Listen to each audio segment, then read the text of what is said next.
David Placer es periodista, es investigador, es el autor de Los Brujos de Chávez, del cual, en base a cuyo libro hablamos hace cuestión de un mes.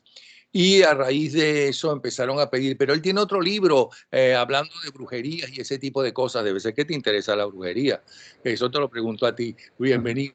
Que es El dictador y sus demonios. Que tiene como subtítulo, que no recuerdo, sí, el subtítulo es La secta de Nicolás Maduro que secuestró a Venezuela.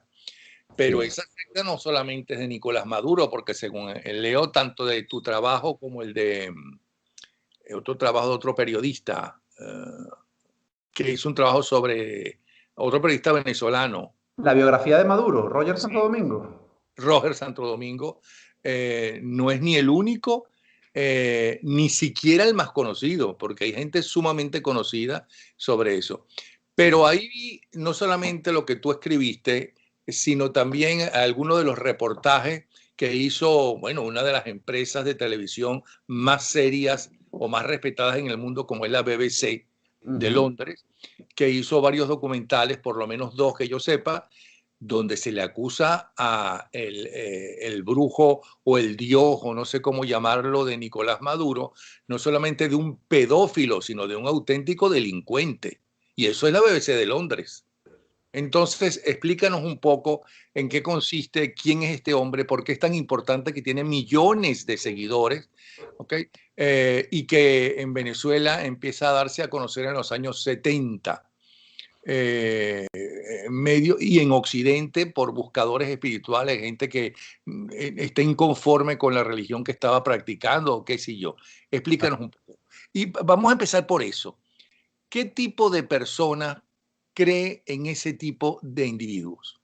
Bueno, fíjate, Napoleón, yo lo primero que hice para escribir ese libro fue viajar al pueblo donde nació Saibaba, que se ha convertido en un lugar de peregrinación internacional.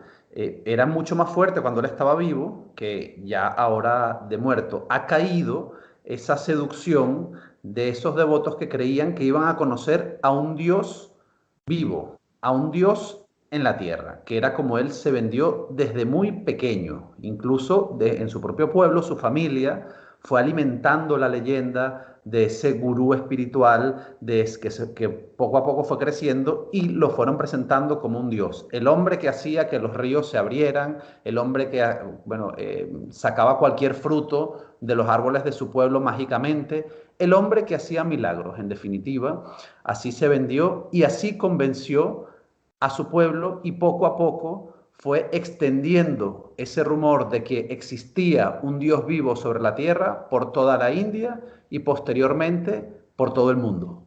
¿Cómo llega esa devoción, esa pseudo religión, ese culto o esa secta, como queramos llamarlo, a Venezuela? Pues a través de una de sus primeras traductoras, porque él comenzó a escribir libros, comenzó a escribir la palabra de Dios, que era la palabra del mismo, y Arlette Meyer, una venezolana que en los años 60 lo conoció personalmente y era ayudante, junto con otra traductora argentina, comenzaron a publicar los libros de Saibaba, la palabra de Saibaba, respectivamente en español, y luego cada una de ellas cogió su camino, Arlette Meyer a Venezuela y la otra traductora que la acompañaba en Argentina, y por ese motivo hay tanto devoto latinoamericano, concretamente en Venezuela y en Argentina.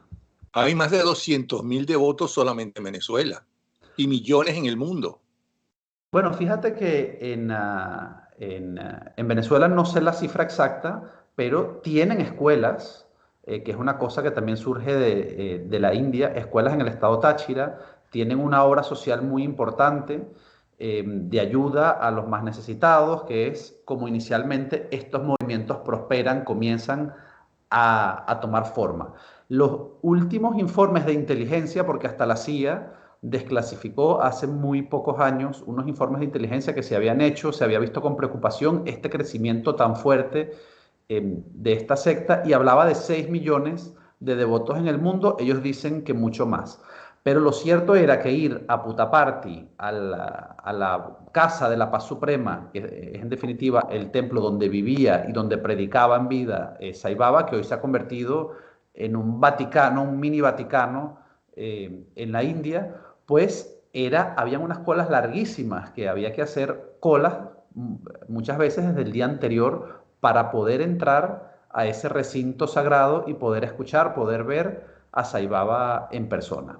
Lo fascinante de este hombre es que no solo convenció a las clases más pobres, más desfavorecidas, que ayudaba con escuelas, con salud, con educación, daba ayudas de todo tipo en la India, sino que logró convencer a multimillonarios de todo el mundo, entre ellos el fundador de Hard Rock Café, por ejemplo, y nos fijamos en esa cadena de hamburguesas de todo el mundo que ha triunfado tanto, que se ha exportado a tantos países, pues los eslóganes, vamos a llamarlos así, o los mandamientos de Sai Baba. Y el love all, serve all, es decir, amar a todos y servir a todos, es uno de los eslogans de marketing de Jarro Café y no deja de ser posible porque su fundador era uno de los devotos y principales financiadores del movimiento de Sai Baba.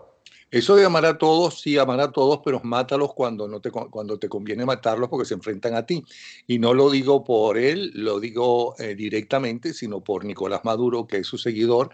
Y en cuanto a la pobreza, según la BBC, en una entrevista que le hace al administrador del fideicomiso de Sai Baba, no a cualquiera que andaba por ahí escuchando o a un chismoso o algo de eso, dejó de alrededor de 190 millones de dólares. La verdad es que es un tremendo negocio, 190 millones de dólares, y él andaba en un Rolls Royce, que es uno de los carros más caros que se venden.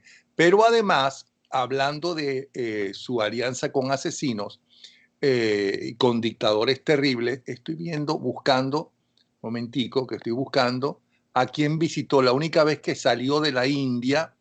Fue a dónde, a uno de estos asesinos, tú lo sabes.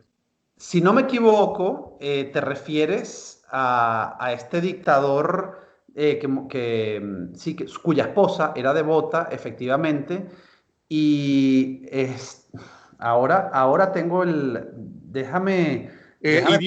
Idi Amin Dada.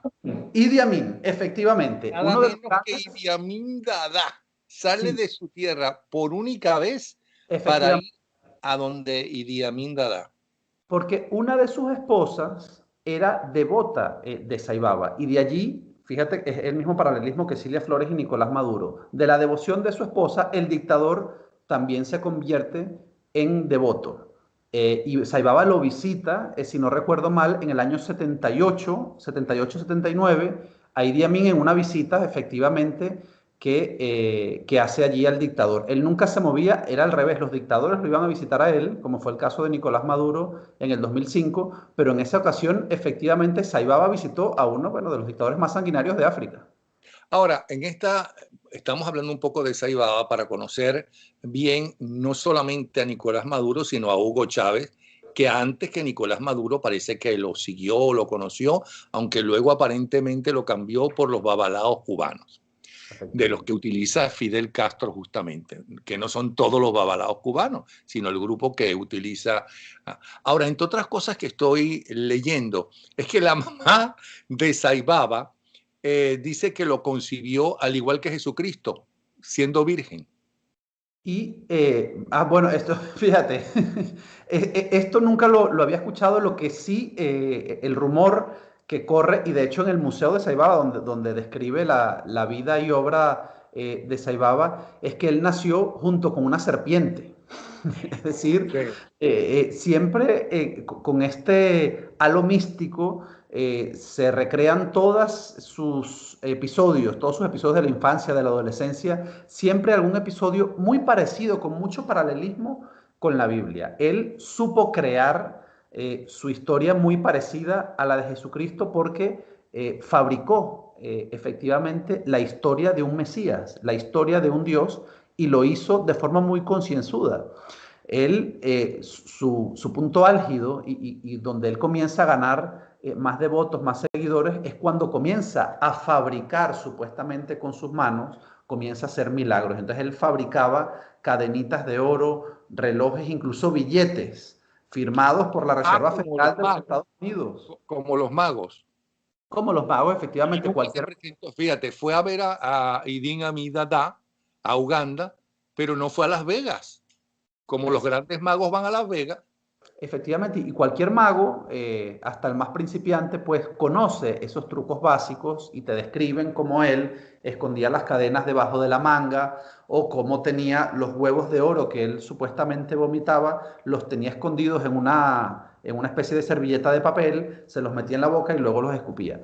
Bueno, son trucos de magia muy básicos, a veces se dejaba ver, se le veía el truco, pero por supuesto los seguidores que estaban a pocos centímetros no sabían verlo, ellos sentían pues una sensación, un lleno espiritual, un gozo espiritual muy fuerte, y todos describen algún momento, un momento mágico cuando Saibaba se acercó a ellos, les dijo alguna palabra por muy básica, alguna frase por muy básica que fuese, pues todos creían que había algo milagroso, algo sublime detrás de Saibaba. Y tú decías antes, Napoleón, bueno, se juntó con los asesinos. No hay que ir muy lejos. Dentro del propio recinto de Saibaba, el recinto Pero perdón, sagrado. yo no lo decía, lo dice su currículum y lo dice el gobierno norteamericano, porque por lo que he leído, y lo dice la BBC, por lo que he leído no sé si todavía, porque él ya murió, pero sus seguidores a lo mejor siguen sus costumbres y su negocio, todo eso no me consta, lo dice gente seria,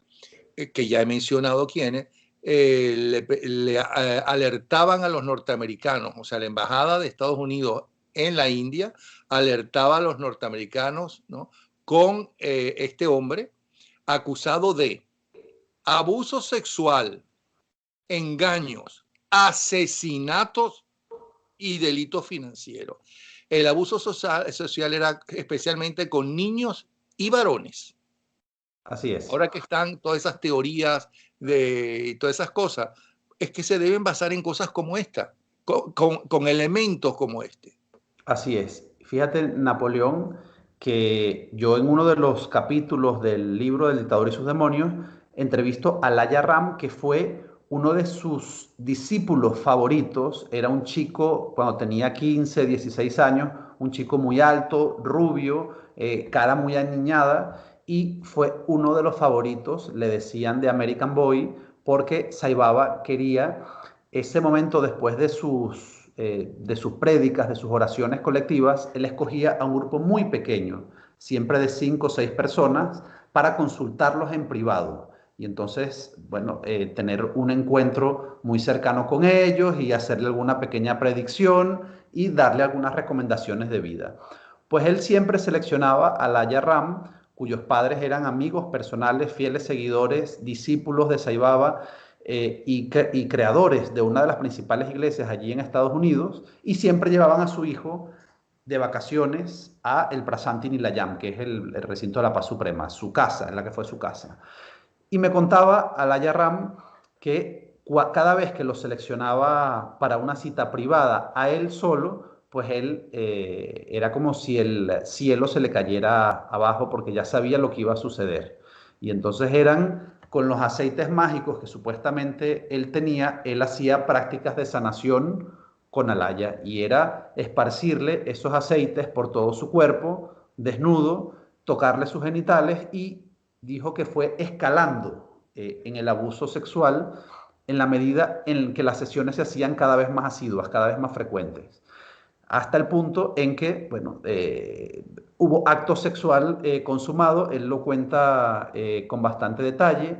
Después de estos abusos, se lo contó a sus padres. Bueno, sus padres en un principio creían que era realmente un acto de sanación, pero luego poco a poco se fueron convenciendo de que su hijo había sido abusado, y luego lo denunciaron, por supuesto, en una causa que nunca prosperó en la India, donde gozó en vida, también ahora es su iglesia, de absoluta protección y absoluta impunidad. Pocas investigaciones serias se han hecho contra Saibaba y su movimiento en la India, que no tiene nada que ver, ojo, con el movimiento este de millones de devotos, que yo los conocí, conviví con ellos, dormí con ellos, y realmente es gente muy humilde, muy buena gente, la mayoría de ellos te dan lo poco que tienen, y es una devoción genuina. El problema es en esa cúpula eclesiástica que se aprovecha de esa devoción genuina y auténtica de la gente, han creado, efectivamente, hablabas de asesinatos,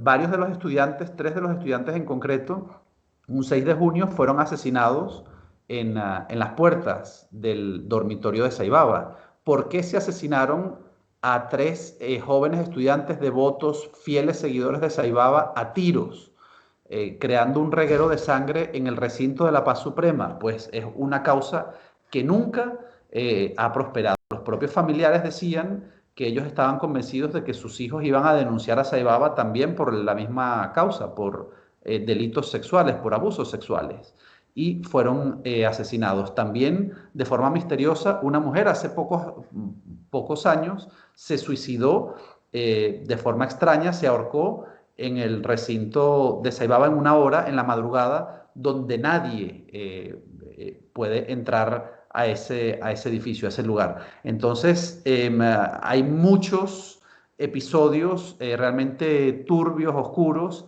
alrededor de Saibaba y del movimiento de la organización de Saibaba, relacionados con asesinatos. Muchos en el pueblo, que esto ya sí son cuentos de camino, decían que antes, cuando el río que discurría a pocos metros de allí, ahora está seco, es un río que está seco por el cambio climático, ellos dicen que se secó a raíz de la muerte de Saibaba, decían que llevaban algunos cadáveres de enemigos, de gente que quería denunciar al movimiento, a la organización Satya Sai, pero esto, por supuesto, nunca llegó a prosperar. Tenemos que tomar en cuenta que el gobernador del estado Andhra Pradesh e incluso el propio ministro, el primer ministro de la India, Narendra Modi, son devotos del movimiento de Saibaba, con lo cual siempre ha gozado ese movimiento de un apoyo político muy importante dentro de la India.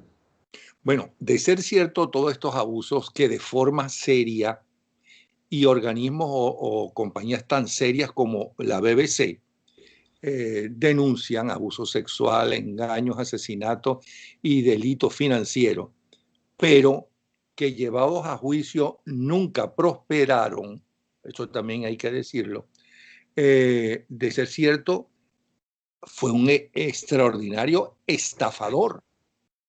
Sí, de hecho, esas son las dos facetas de él. Un extraordinario estafador para los no creyentes, para todos los que han denunciado este tipo de cosas.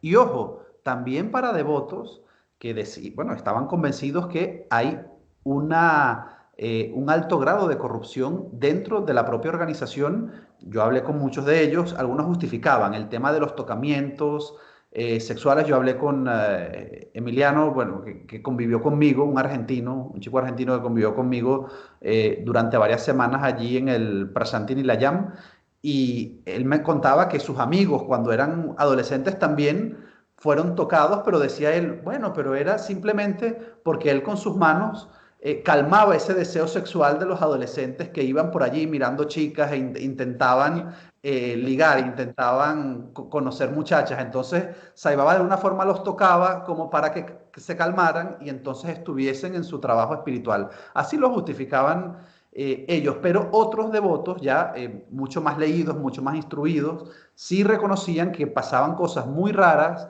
como estos suicidios, como estos asesinatos, en los cuales pues entraban guerras de poder, guerras de dinero dentro de la propia organización, e incluso llegaban a justificar este tipo de cosas porque decía Saibaba que a él eran los lilas de Saibaba, decían esto, ¿no? Que a él le gustaba generar peleas, generar conflicto, porque esos eran los juegos de los dioses. A los dioses les gustaban que esas pequeñas almas creadas por él, pues tuviesen algo de vida, tuviesen una vida de telenovela y pelearan, se mataran, se amaran y vivieran pequeñas novelas diarias trágicas, pero fíjate que es una forma bastante simple, bastante infantil de justificar todos estos delitos que Sobre todo supuestamente si se eran cometieron. varones que eran muy jóvenes.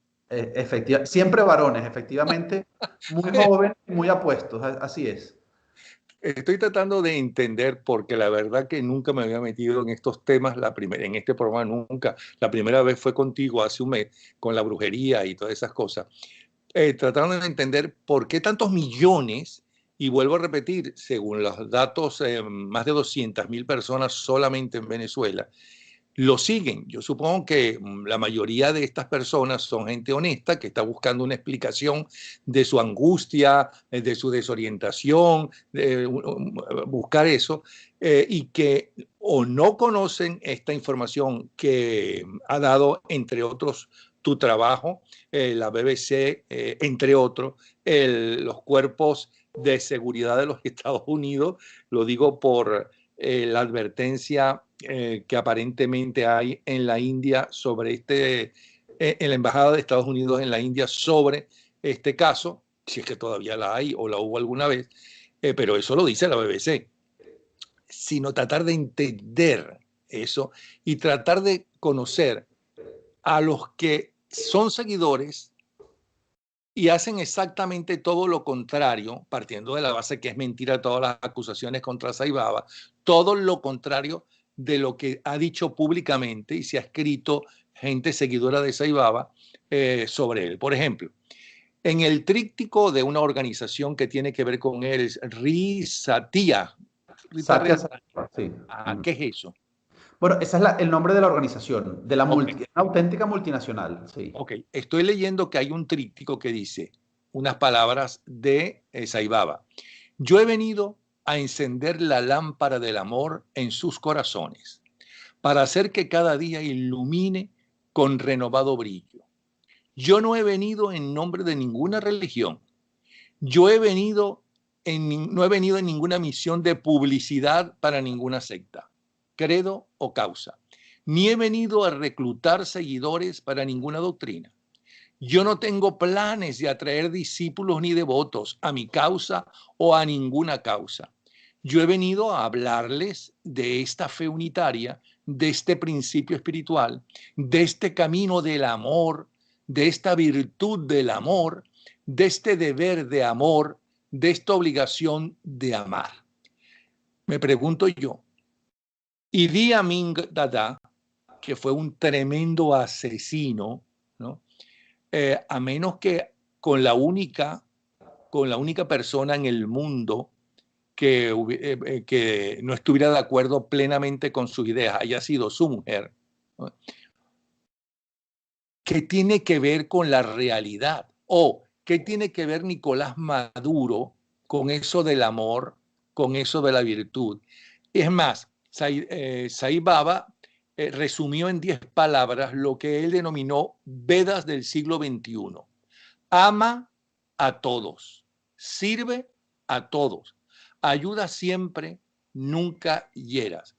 ¿Qué tiene que ver eso con los asesinatos de Chávez y Maduro que mandaron a hacer? Con las torturas que se producen en Venezuela, ¿no? Con el hambre que pasa el pueblo venezolano más que con ningún otro gobierno, porque el 99%, ellos lograron que el 99% de los venezolanos en Venezuela sean pobres y que nuestro nivel de vida sea inferior al de Haití. ¿Eso qué tiene que ver y cómo se explica? Que también la culpa es de los gringos. Bueno, ¿qué tiene que ver? No tiene que ver en absolutamente nada, Napoleón, es evidente, ¿no? Hay una contradicción insalvable, gigantesca, entre esa prédica de paz, amor, no violencia, rectitud, verdad, que son los mandamientos de Saibaba, con lo que en la práctica ejercen en el día a día estos seguidores, dictadores, que conocieron personalmente a Saibaba. ¿Por qué un dictador tan cruel, tan despiadado como Idi Amin o como Nicolás Maduro hoy día, que es, bueno, pues puede ser la adaptación más contemporánea de esas dictaduras, esas terribles dictaduras africanas? O como Iris Valera, que también está ahí, que es Efectivamente. una más de esa banda de delincuentes que está en Miraflores, que pertenece a ese grupo de Saibaba. Sí, pues bueno, fíjate, Iris Varela fue, al menos acudió a ese viaje que hicieron Cilia Flores, Nicolás Maduro, Aristóbulo, la mujer de Aristóbulo también es devota de Saibaba, y Jorge Arreaza. Estos son los grandes jerarcas chavistas que visitaron el Prashanti Nilayam con la intención de conocer con mayor profundidad el movimiento. Según lo que me dicen, Iris Varela simplemente fue de turismo espiritual, pero nunca entró de lleno en el movimiento, a diferencia de Cilia Flores, Nicolás Maduro, Jorge Arreaza, que no solo visitó, sino que vivió varios meses en el recinto de la Paz Suprema. Y bueno, esa devoción que todavía Nicolás Maduro, porque en una foto reciente de hace muy pocos meses, Napoleón en uno de sus despachos del Fuerte Tiuna, en una foto que sacó prensa presidencial, allí tiene junto a su mano izquierda, pues una gran foto de Saibaba en su oficina, que a lo mejor se les coló a prensa presidencial, no supieron esconderla, y allí públicamente en el Instagram de Nicolás Maduro está, ¿no? Es decir, no es una devoción que fue una moda en el año 2005 y a la cual no pertenecen, sino que él sigue las firmes convicciones, lo ha reconocido, creo que solo a dos periodistas en Venezuela se los reconoció, uno de ellos ya lo mencionaste antes, es Roger Santo Domingo, y la otra periodista a la que se lo reconoce, es decir, a la que le reconoce abiertamente su devoción por Saibaba, es Maye Primera, en un reportaje que publicó para un diario aquí en España. Entonces, Nicolás Maduro nunca lo ha ocultado, Cilia Flores tampoco lo ha ocultado, de hecho, está la famosa foto del año 2005, donde aparece, por cierto, con Oscar Dorta, uno de los discípulos, porque esta es otra curiosidad, otra gran contradicción que ocurre alrededor de estos movimientos. Saibaba decía que no buscaba, ¿no?, seguidores, adeptos, que no buscaba crear una gran secta o una gran religión. Pues precisamente lo que ocurrió es todo lo contrario. Y justo los seguidores de Saibaba alrededor de Jorge Arreaza y de Nicolás Maduro tuvieron un ascenso extraordinario en los últimos años en el poder. Entre ellos, la mujer que regentaba la oficina de Saibaba en Sabana Grande, que era una oficina, bueno, sigue siendo una oficina bastante humilde, pues hoy es embajadora de Venezuela en Filipinas. Y ¿Quién es ella? Ella es Capaya Rodríguez. ¿Y qué pasó con sus hijos? Y sus dos hijos, que se llaman Faraón y Monarca, esos son los dos nombres que les puso a sus dos hijos, también forman parte de este movimiento saibavista y forman parte del círculo de seguridad de Nicolás Maduro. Ella fue, Capaya Rodríguez fue fiscal, trabajó en la fiscalía, donde todos los fiscales conocían esa devoción, incluso llegan a decir ese fanatismo por Saibaba, y cuando Jorge Arreaza es nombrado canciller, pues ella es elevada a la categoría de embajadora. Capaya Rodríguez, embajadora de Venezuela en Filipinas. Pero hay un venezolano que es el que más influencia del grupo ese de Saibaba tiene sobre Maduro y que vive en Miami y va mucho a Venezuela porque lo llama Maduro a consultar, que lo he llamado, pero no atiende la llamada. No sé si que en este momento está, ¿no? Aunque esté en Venezuela, hoy con los teléfonos está haciendo. Y gente que lo sigue y amigos de él también lo han llamado para buscar una entrevista y que le explique quién es Saibaba y, bueno, y qué le dice, cuáles son las orientaciones que le da a Maduro. Porque a lo mejor es que Maduro está haciendo todo lo contrario, por lo menos que de boquita para afuera predicó Saibaba. Pues fíjate, ese hombre que mencionas, Enrique Rodulfo, efectivamente vive en una zona bienestante, en Miami. Su hijo trabajó en el consulado de Venezuela en Miami. Él asegura a ese círculo íntimo que ya has contactado. Yo lo contacté para hacer el libro, le hice llegar muchísimos mensajes también para esta entrevista. Bueno, si te la da, me voy a sentir muy mal, Napoleón, porque yo no lo pude hacer para mi libro No, y no, si se después de habla este ahora, será un gran programa, logro para no, ti. después de este programa ya ese tema no me interesa, te confieso.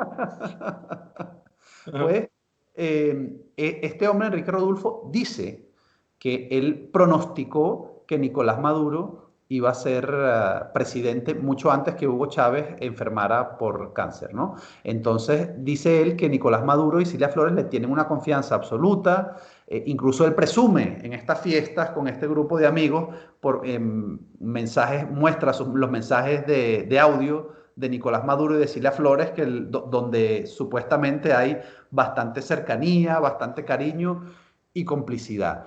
Él en un primer momento viajó en avión presidencial, fue un consejero muy allegado, pero según me comentaron, en ese momento no llegó a hacer negocios con el gobierno como sí lo hicieron, por ejemplo, Oscar Dorta. Lo que pasa es que ahora, ya me dicen otras fuentes, yo no tampoco seguí indagando más en el tema en los últimos meses, parece que sí, ya tiene una relación mucho más estrecha, no sé si se ha concretado, no ha concretado esos negocios con Nicolás Maduro, bueno, como todos los que rodean a este tipo de dictadores que aprovechan esa amistad para hacer grandísimos, ¿no? Negocios multimillonarios. No sé si es el caso de Enrique Rodulfo, pero lo cierto es que es un consejero muy querido, o al menos ha sido así hasta hace poco, de Nicolás Maduro. Curiosamente, su hijo que trabaja en la industria musical, es más o menos conocido en Miami. Su hija fue productora de CNN.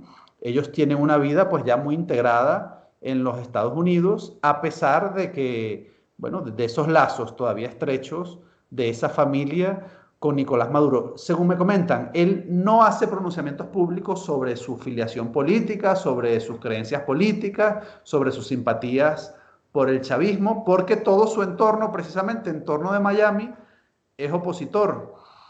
Pero sí es un hombre que vive muy bien, le gusta vivir muy bien, bueno, como casi todos los altos jerarcas del chavismo. Bueno, aparte de los que ya has mencionado, en la banda de delincuentes del régimen, también hay alguno que otro en la oposición, aunque oficialmente ya no esté el que yo conozco, que es un asesor político, que también estuvo involucrado en escándalos de droga en Colombia. Pero cuando tú dices la secta de Nicolás Maduro que secuestró a Venezuela, estás ampliando mucho y dándole demasiado poder. ¿Nos quieres explicar por qué? Bueno, fíjate que es un juego de palabras porque la secta no solo se circunscribe al movimiento de Saibaba, sino que el chavismo en sí se ha convertido en una gran secta, en una secta que no acepta ningún tipo de cuestionamiento, ni político, ni económico, ni espiritual. Y ese movimiento que ya en sí se convierte en secta, tiene unos paralelismos muy exactos a esa otra secta, a miles de kilómetros al otro extremo del planeta, que también se construyó con muchas similitudes, de una forma bastante parecida al chavismo. Fe absoluta en el máximo líder, cero cuestionamientos y el peor de los destinos, que incluye la muerte violenta para quien atreva a amenazar, para quien se atreva a cuestionar el liderazgo, en un caso del Dios y en otro caso, pues, del máximo líder. Pero ni a ti ni a Roger Santo Domingo les pasó nada. ¿Perdón? Pero ni a ti ni a Roger Santo Domingo les ha pasado nada. Bueno, claro, nosotros somos unos periodistas que lo que hacemos es escribir libros, Napoleón. La amenaza que podemos tener sobre el régimen es bastante baja, creo. Hay otros que sí han desafiado al régimen de forma mucho más fuerte, que sí han tenido otro destino muy diferente. Ya vemos cómo están las cárceles del Helicoide, un concejal en el piso 10, el destino que tiene. No, espérate.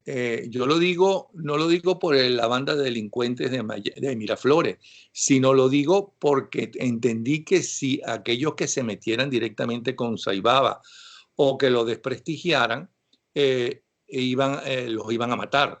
Eso es lo que nos No, quisiste decir. ahí, evidentemente, el trabajo periodístico bueno, estamos mucho más protegidos en ese sentido, pero las personas que sí desafiaron, es decir, que sí denunciaron a Saibaba, pues tuvieron la muerte que te describí. En el propio recinto de Saibaba, pues acribillados a balazos. Entonces, personas que realmente puedan suponer una amenaza seria, creíble ante los tribunales, que puedan servir de testimonio de esos delitos que supuestamente se han cometido, pues tienen ese destino final. Igualmente ha pasado en Venezuela, pues ya sabemos lo que le ha pasado a Oscar Pérez y a todos los que han amenazado de alguna forma al régimen. El destino es siempre el mismo. La BBC también destapó esos casos de Saibaba. Bueno, pues ninguna consecuencia ha habido sobre ese medio de comunicación, aunque sí es cierto que ahora el trabajo periodístico en el recinto del Prashanti Nilayam, que antes iban muchos periodistas a describir lo que allí ocurría, después de ese documental de la BBC, ya está prohibido cualquier tipo de trabajo periodístico allí, y por eso es que si quieres narrar las cosas de cerca, pues tienes que disfrazarte, tienes que entrar allí como un supuesto devoto, que es lo que me tocó hacer a mí. ¿Y qué viste allí? Bueno, Detállanos lo que viste. bueno, en principio es un movimiento venido a menos, porque esa prosperidad que tuvo en cuanto a atracción de turistas occidentales de todas partes del mundo que iban allí a convivir, a abarrotar el recinto, pues ya ha caído bueno, en cierto declive ese movimiento. De hecho, en los recintos de las camas literas, que a lo mejor eran galpones enteros donde los devotos occidentales, ahí te dividen el devoto occidental al devoto indio, donde teníamos que dormir, pues a lo mejor habían 350 camas vacías y solo estaban ocupadas unas 50 camas, ¿no? Unas 50 literas. El negocio viene en declive tras la muerte del dios, porque por supuesto ya no es tan atractivo una religión, una secta, un movimiento donde el Dios vivo ya no te puede hablar, ya no puede tener una Pero interacción.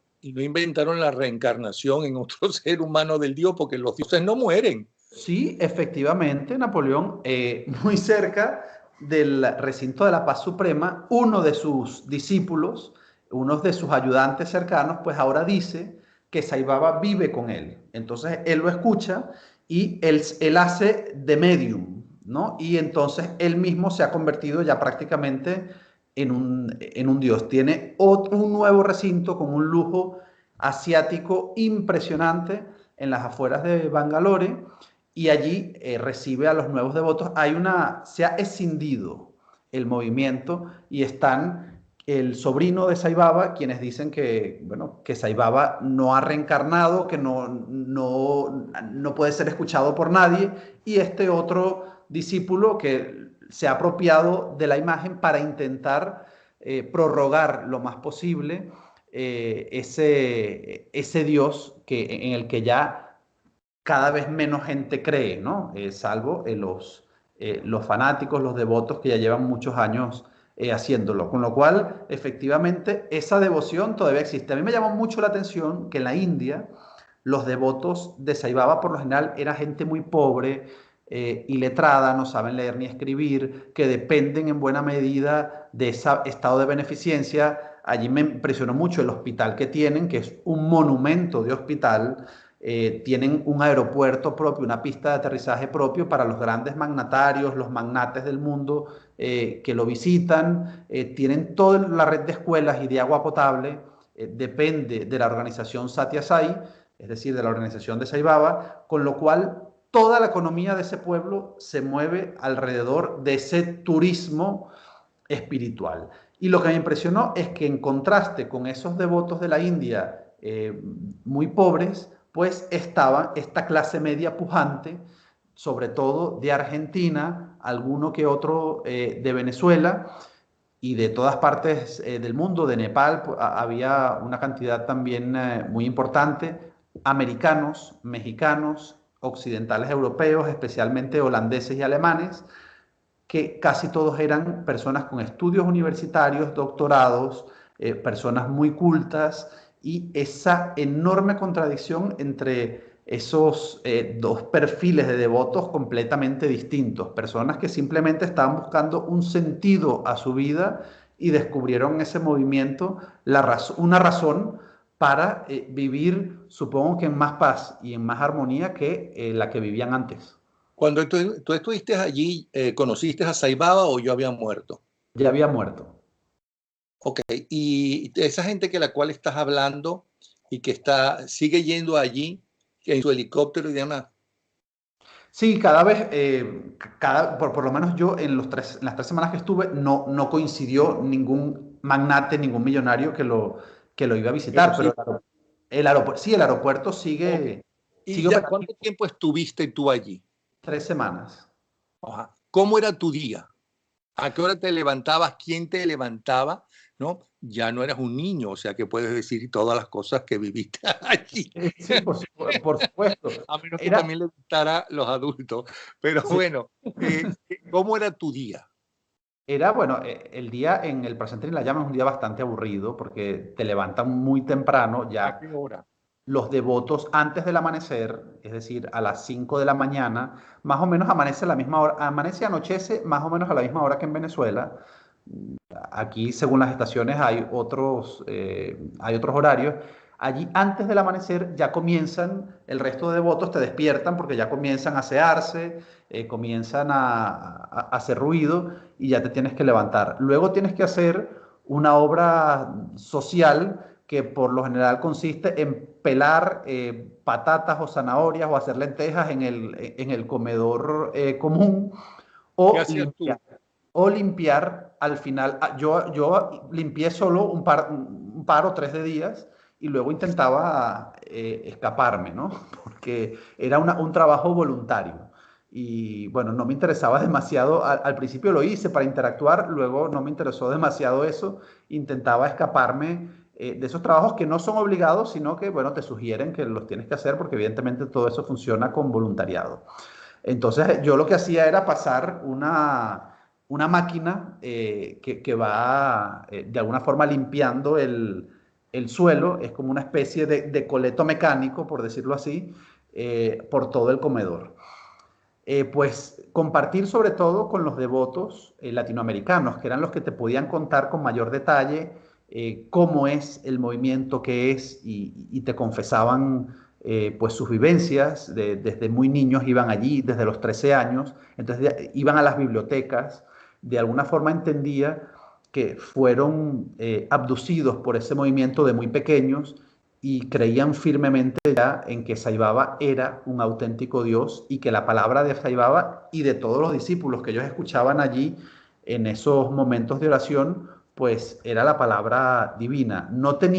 Su vida no tenía ningún sentido fuera de esos muros.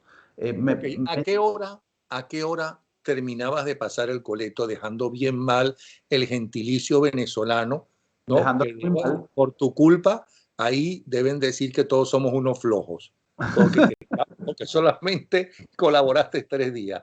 ¿A qué hora esos 3 días dejas de pasar coleto y qué es lo que haces después? Bueno, fíjate, yo pasaba coleto no en el desayuno, sino en la cena. Entonces, tardabas como una hora, hora y cuarto en hacerlo, en pasar la máquina en todo el comedor, en la parte del comedor de los hombres, porque allí está siempre separado, siempre. También es una regla básica del recinto, hombres y mujeres separados. Solo pueden estar juntas las familias. Entonces, si hay una familia que va con niños, sí ellos pueden compartir un cuarto, pero si vas solo o sola, pues hay recintos completamente distintos. Entonces, a mí me tocaba limpiar solo el comedor de la parte de los hombres, más o menos como a las 9, 8:30, 9 de la noche, y luego ya te ibas a acostarte Ok, entonces en volvamos el al para principio. occidental. Después que desayunas, ¿qué haces? Bueno, después que desayunas, por lo general todos esos devotos van a orar. Hay dos momentos de oración básicos, uno en la mañana y otro después de comer. Entonces es un momento de oración al que yo siempre asistí allí. Bueno, hay un mecanismo de seguridad muy fuerte.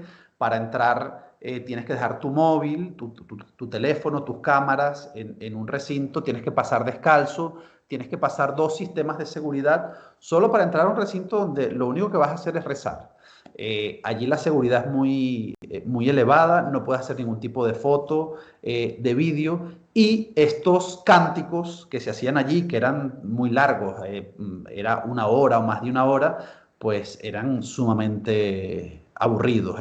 Después de la sesión de la misa, vamos a decirlo así, pues tú te podías acercar a la tumba de Saibaba, donde entonces tocabas el lugar o tocabas con tu cabeza el recinto. Era un lujo, bueno, absoluto. Y de allí te daban unos ticketcitos donde podías ir a comer gratis a la cantina india, donde yo solo fui una vez, tenías que comer con las manos, fue algo que tampoco me agradó muchísimo.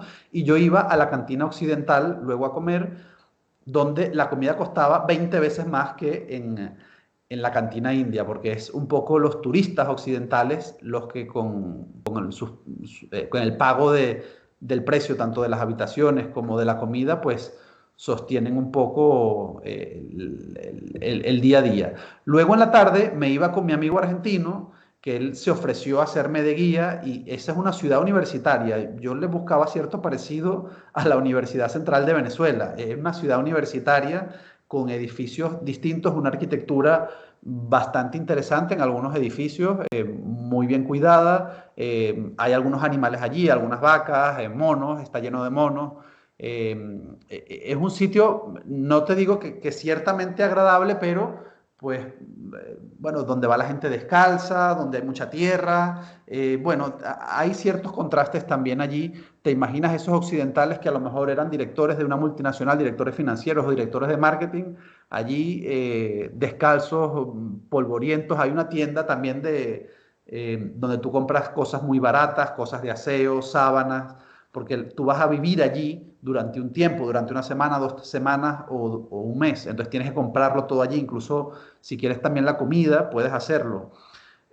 Bueno, era un día bastante aburrido. Lo que me interesaba más era hablar con los devotos, que ellos me explicaran su experiencia, y yo escogí a 2 devotos argentinos y estuve intensamente con ellos todo el tiempo para intentar entender qué los llevó a ellos Ok, a ser devotos. resúmeme lo que ellos te dijeron. ¿Por Bueno, qué los llevó a ellos a ir hasta allí? ¿Y cómo es eso de que lo que tú aprendiste lo aprendiste de unos devotos y no de unos dirigentes de allí de los rezos? O sí, sea, bueno, eso lo hubieras aprendido en Caracas con algún seguidor de Saibaba. la cúpula de Ceibaba, con la que también hablé, es bastante inaccesible y, como te comento, bueno, ellos dan declaraciones muy vagas, pero evidentemente desde el punto de vista del devoto. Ellos creían que estaban hablando con un devoto, no creían que estaban hablando con un periodista. Antes de viajar a la India, yo también tuve que viajar o decidí viajar a un encuentro, a un congreso de devotos españoles que se hizo en la isla de Gran Canaria. Allí también conviví con ellos y con los jerarcas de esta iglesia en España, para intentar entender un poco cómo era el funcionamiento y de la iglesia, y si realmente podía yo acceder a estos altos jerarcas. Bueno, pude hablar con uno de ellos, pero como te digo, su interacción con el devoto común era muy limitado, muy vago, y no, por supuesto, está prohibido cualquier tipo de entrevista, cualquier tipo de declaración pública, con lo cual siempre tienes que hablar con ellos desde el disfraz de devoto. ¿Qué aprendiste de los devotos? ¿Por qué entran eso? ¿Por qué creen tan ciegamente? Porque no es el único, no sé cómo llamarlo, sin decirlo despectivamente, especie de santón, porque siempre están disfrazados así. Y supongo que en España los llamarán santón, porque es Así es, una frase muy español, un calificativo muy español, que así no es. necesariamente es despectivo.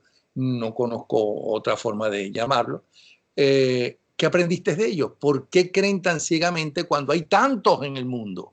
Y tantos que se dicen, ¿no? En los nuevos Jesucristos y todo ese tipo de cosas. Bueno, el hilo que tienen en común todos ellos es que desde muy pequeños ellos visitaron ese recinto con sus padres. Es decir, desde muy niños ellos iban allí y sus padres les explicaron desde siempre que iban a visitar a Dios. Con lo cual, y todos los libros que leían Entonces tú estás como yo con Disney World, que llevé eran a mis hijos por años a Disney, ¿no? Y entonces ahora tengo que llevar a mi nieta, pero eso no significa ni siquiera que disfrute Disney. no Entonces, significa, pero ¿por qué ellos siguen yendo? No significa para algunos Napoleón, efectivamente. Por ejemplo, uno de estos amigos argentinos que pasé más tiempo con él, su hermano se desligó completamente del movimiento. No quiere saber nada y no cree en eso.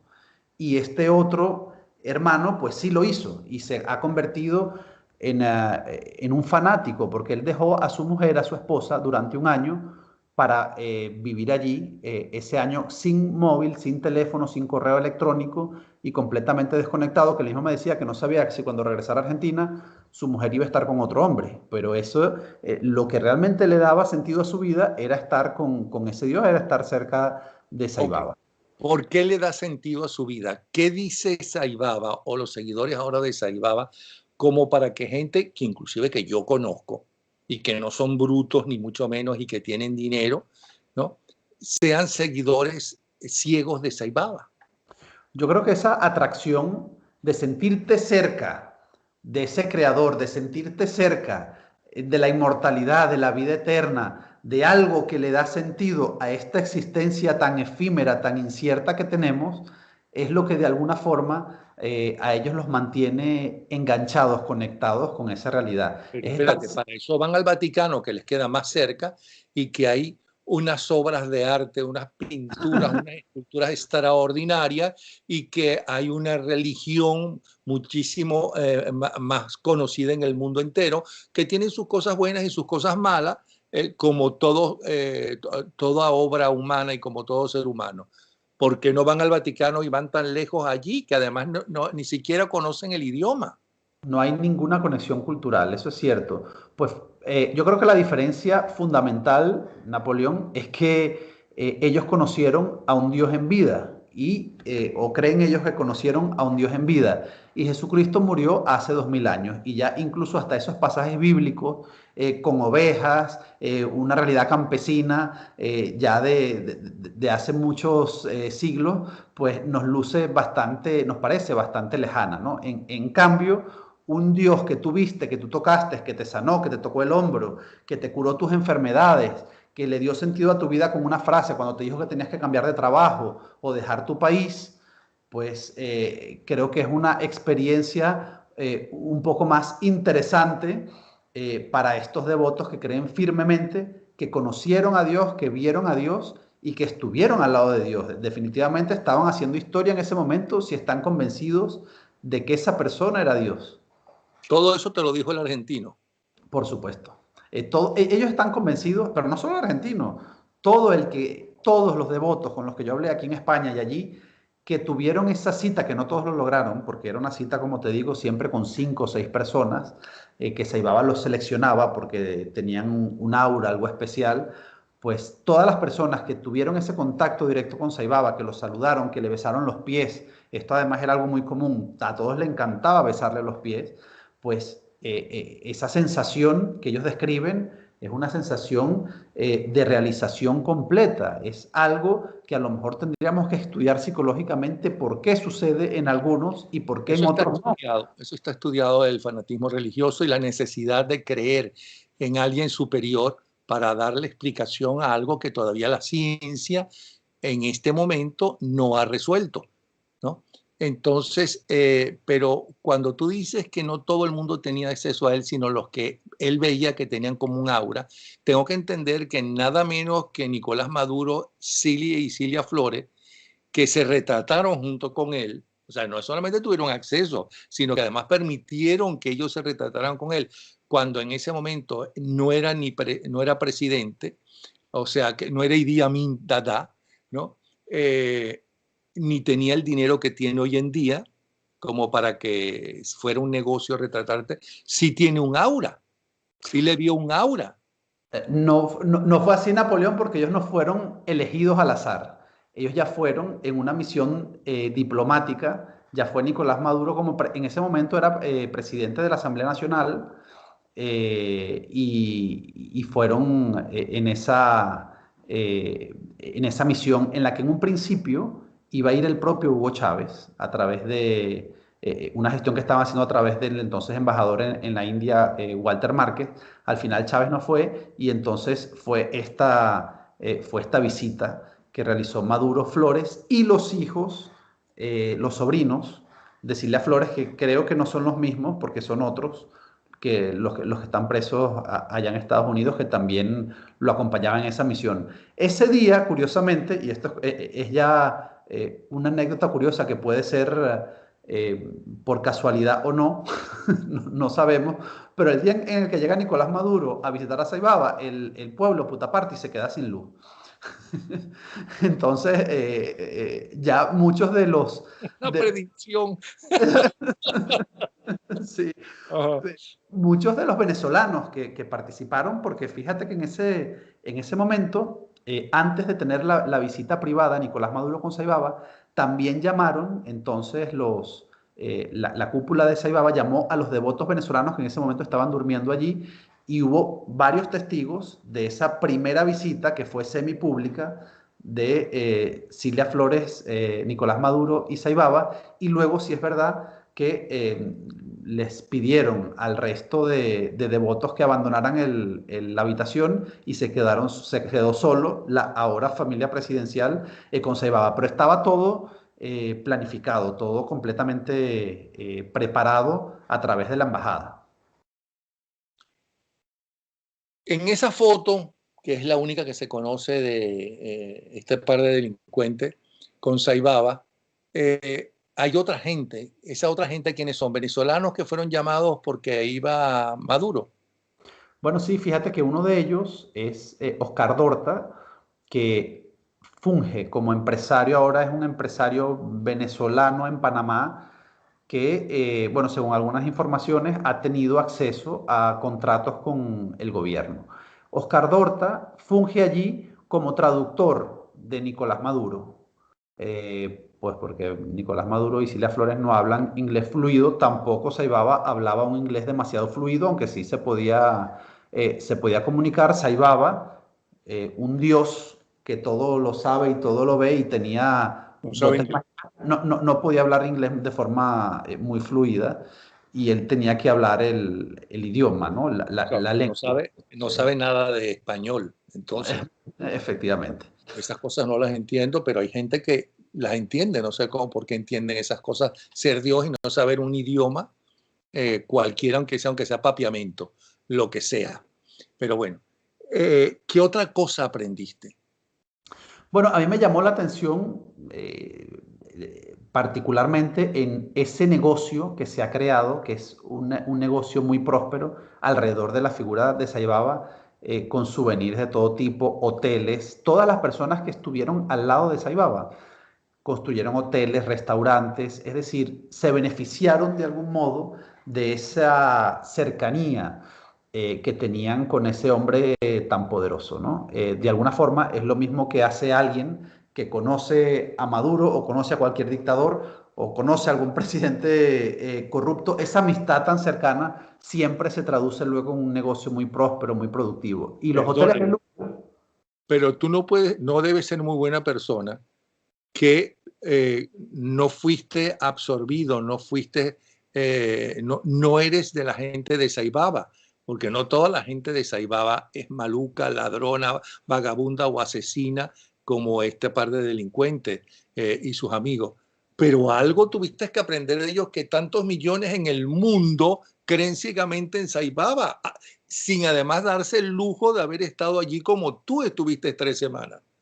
¿Qué fue lo que aprendiste? ¿Por qué lo admiran? ¿Por qué lo siguen sin haberlo tocado, haberlo escuchado? Porque tiene que decir algo importante.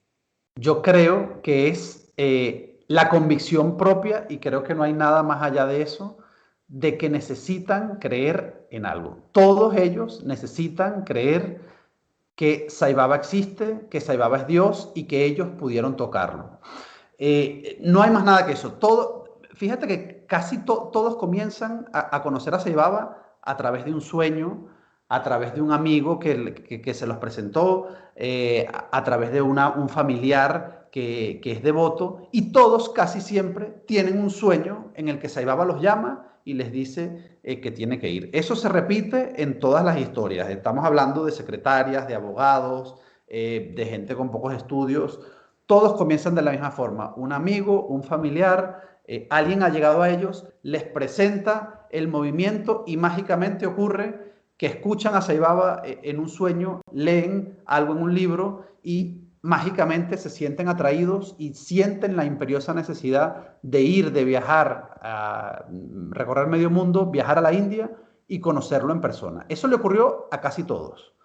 Eran personas casi todas con una vida muy vacía, es decir, con una necesidad de darle un vuelco a esa vida que describían siempre muy gris, muy triste y que ahora sí está llena. Pues bueno, son personas con carencias muy fuertes emocionales, muy fuertes espirituales y que allí logran llenar ese enorme vacío que tienen. Eso creo que es el punto común de todos los devotos y hay que ver qué vacíos entonces tienen Cilia Flores y Nicolás Maduro. Eso seguro no tendremos tiempo para averiguarlo, pero deben tener otro vacío enorme que van a una cultura tan alejada a la nuestra, una religión tan distinta a la nuestra, que no tenemos muchos lazos ni culturales, ni idiomáticos, ni de ningún tipo, para llenar esas inquietudes. Bueno, de verdad que muchas gracias. Esto es un resumen a petición de la gente que vio el primer programa, Los Brujos de Chávez, sobre su segundo libro, El dictador y sus demonios, la secta de Nicolás Maduro que secuestró a Venezuela. Y solamente quería preguntarte por qué te gusta tanto, te atrae tanto este tema. Porque creo que es un tema fascinante del que siempre escuchamos rumores, mitos, cuentos de camino sobre la brujería y el poder, la superstición y el poder. Y periodísticamente poco se había hecho en relación a la brujería en Miraflores, a la brujería con respecto a Hugo Chávez y a esta secta, pseudosecta o movimiento espiritual que rodea, que sigue rodeando a Nicolás Maduro. Me parece un tema fascinante esas convicciones más profundas de un dictador o de un presidente en la soledad que cree firmemente un amuleto en un ánima o en un hechizo para conducir las riendas de un país. A mí particularmente me atrae mucho, me parece un tema fascinante, pero creo que después de estos dos libros ya no voy a repetir y ya me dedicaré en Napoleón a otras cosas. Mira, ¿viste mucha diferencia, existe alguna diferencia o mucha diferencia entre lo que descubriste y aprendiste con los babalaos y los que tú llamas los brujos de Chávez y esta gente a quien tú llamas secta de Saibaba, y por qué unos son brujos y otros es una secta? ¿Hay coincidencias? Sí, bueno, aquí está, la coincidencia es la afición secreta, oculta, pero no negada, de dos mandatarios que consecutivamente dirigieron las riendas de un país, uno hacia, creo yo, que utilizó esa red de babalaos cubanos como método de manipulación. Como religión oficial del chavismo, me refiero a la santería, una vez que lo intentó con la religión católica y no pudo, lo intentó con la iglesia evangélica y tampoco pudo, y encontró precisamente en la santería, que es una religión donde no hay jerarquías que puedan, digamos, negarse a este tipo de pactos, sino que hay padrinos, pequeñas tribus, que sí pueden ser muy fácilmente utilizadas en beneficio propio. De este modo, bueno, también lo hizo con la iglesia evangélica porque había algunas iglesias evangélicas donde se cantaba Chávez no se va. Bueno, pero Pero también utilizó la Iglesia Católica. Acuérdate del crucifijo y lo sí, muy católico que él decía ser. sí, esa era, pero la cúpula de la iglesia católica siempre se enfrentó con él y tuvo, bueno, Hablamos de Chávez y lo manipulador que fue. ¿Y cuál es la efectivamente. diferencia y cuáles son las coincidencias de los Babalao y los Sí. saibabistas? Fíjate, en cuanto a diferencias, yo creo que Hugo Chávez sí manipulaba en este sentido muy bien todas las religiones y él sí se reunía con un árabe, era, bueno, hijo de Mahoma, y si se reunía con un católico era, por supuesto, fiel seguidor de Cristo y era santero y escuchaba los espíritus y él mismo era medium y tocaba los tambores.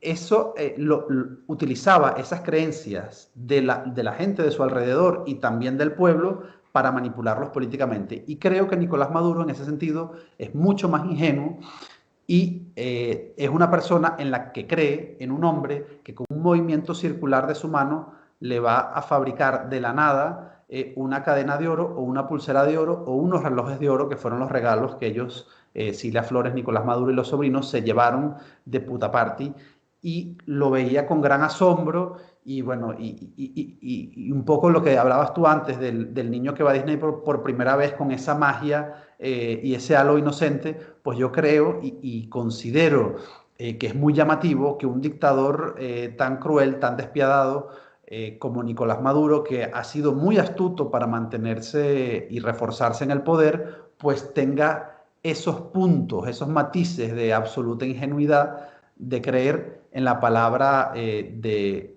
quien puede ser uno de los grandes charlatanes del siglo XX, del siglo XX y de parte del siglo XXI. Entonces, esa creo que es una enorme diferencia. Y me llama la atención también que Nicolás Maduro, siendo ateo, no creyente en nada, justo después, él mismo lo ha dicho, él mismo lo ha confesado, no solo en privado, sino también públicamente, que después de conocer en profundidad a Hugo Chávez comenzó a creer en algo más trascendental, comenzó a creer en algo más allá y terminó, En bueno, el pajarito. Empezó a creer que el pajarito le hablaba. bueno, fíjate que el pajarito también viene de esa tradición de la reencarnación de las culturas de la India. O sea que ahí sí hay una conexión clara. Y por último, David Placer. ¿Tú crees en Dios? Bueno, fíjate, yo nací en una familia cristiana que también me han inculcado eso desde muy pequeño. Estudié en colegios católicos. Yo sinceramente soy un hombre que creo mucho en la ciencia, pero la ciencia, como tú has dicho, no nos ha explicado muchas cosas. Y yo te digo que tengo absolutas dudas, creo que como casi todos nosotros, de cuando nos llegue el momento de partir, nos llegue el momento de la muerte, ¿qué va a pasar con nosotros? Si quedamos en la nada, ¿no? Como cree cualquier ateo, o si realmente vamos a vivir otra cosa, vamos a pasar a otro plano. Es decir, que tú crees en Dios por si a las moscas, por Por si miedo. acaso. No, eso es lo que te estoy entendiendo. No, yo he tenido mis momentos de grandes dudas y lo sigo teniendo, lo sigo teniendo. Esa es una de mis grandes dudas, pero como dices tú, no sé si por si acaso, porque eso no es yo. Yo creo que uno tiene que actuar con buen proceder en este mundo, exista o no Dios, tengamos o no otra vida, aunque sea estar en paz con nosotros mismos, que obramos bien, hicimos bien, no hicimos daño a nadie. Y esa es una premisa básica, creo que todo católico, no católico, musulmán, apostólico, debería seguir. No tanto guiarnos como eran antes las religiones antiguamente, que no dejaban de ser un método de gobierno, y entonces los pecados siempre tenían que ver con conductas sanitarias, de orden de aquel momento muy necesarias. Pues hoy yo creo que simplemente tenemos que obrar con el bien, y yo sigo con grandes dudas, con grandes preguntas, Napoleón, que bueno, solo descubriremos en el momento que nos vayamos al otro mundo. Si no hay nada, lo descubriremos en ese momento. Pero sí tengo mis puntos tal vez culturales de superstición. Eso también lo tengo, pero no llevo nada, no llevo amuletos, no hago brujería, no hago rituales, nada de eso. Bueno, David, muchísimas gracias, bien interesante. Ah, aprendimos en el caso mío algo de Saibaba y compañía. Muchísimas gracias. ¿Y el libro que estás escribiendo ahora, cuál es? ¿Cuál es el tema? No estoy escribiendo, Napoleón, estoy de descanso, no estoy escribiendo ningún libro. Estos libros llevan mucho trabajo y ahora mismo estoy ¿Y cuál es el descansando. tema que te atrae, que crees que va a ser el tema de tu próximo libro? Mira, hay un tema que me llama mucho la atención y tiene que ver en relación a estos magnates venidos, recién venidos a la riqueza o al mundo de la opulencia alrededor del chavismo. Estos grandes, los llamados bolichicos, que te encuentras, que te tropiezas aquí en España, bueno, a cada rato, Creo que es un tema interesante. No sé si voy a tener el ánimo, el tiempo para hacerlo, pero eso es creo que es un posible libro. Y el otro, que me gusta mucho más, es hacer un trabajo de memoria de esos emigrantes españoles casi descalzos que llegaban a Venezuela en los años 40, 50 y 60. También me parece ya un tema menos conflictivo, mucho más sencillo y que me llenaría mucho hacer, y entonces podían ser dos, digamos, dos líneas de trabajo distintas. Vamos a ver si fructifica alguna de ellas. A mí me acaban de pedir que escriba para un libro sobre los inmigrantes españoles. Desde que no soy el indicado porque yo ni nací en España ni soy español, pero sí iba a ser uno que me atrajo mucho de los canarios que en los años 50, sobre todo después de la Guerra Civil, llegaban a Venezuela. Estudia algo de eso porque a lo mejor te apasiona el tema, que venían Bueno, en barcazas y en barcos sí, y que realmente esa gente es admirable. yo tengo, no lo quería contar, ahora que lo dices, pues ya te lo comento. Tengo parte de esa investigación hecha y precisamente entre los años 48 y 52, los motoveleros, hay uno que se llama el Telémaco, en los que creo que todavía quedan 3 personas vivas. Creo que son las únicas 3, si no han muerto ya en estos últimos meses, porque son personas de 92, 93 años. Las últimas que quedaban vivas venían de la isla de La Gomera. Casi todos los canarios, o muchos de los canarios que fueron a Venezuela, venían de esa isla, una de las islas más pobres, venían con pescadores, siguiendo los vientos alisios, pues como hizo Colón, y bordeaban África, y luego cruzaban el Atlántico, y a veces llegaban Entonces, a Trinidad. en alguien que algún amigo de confianza que tengo, algún familiar, que vaya a la Biblioteca Nacional, porque ahí deben estar las entrevistas que yo hice a varios, por lo menos a 20 de ellos, ¿Ah, sí? ¿no? Y contando sus historias. Y yo no voy a hacer nada con ese trabajo, porque quería hacer no solamente una serie de televisión, sino llevar a la literatura, a escribir un libro sobre eso, porque realmente son historias interesantísimas. Son los Son, balseros de aquella época, los balseros cubanos de los 60, 70, 80, bueno, y hasta ahora son aquellos canarios que llegaron a Venezuela a raíz de la Guerra Civil Española.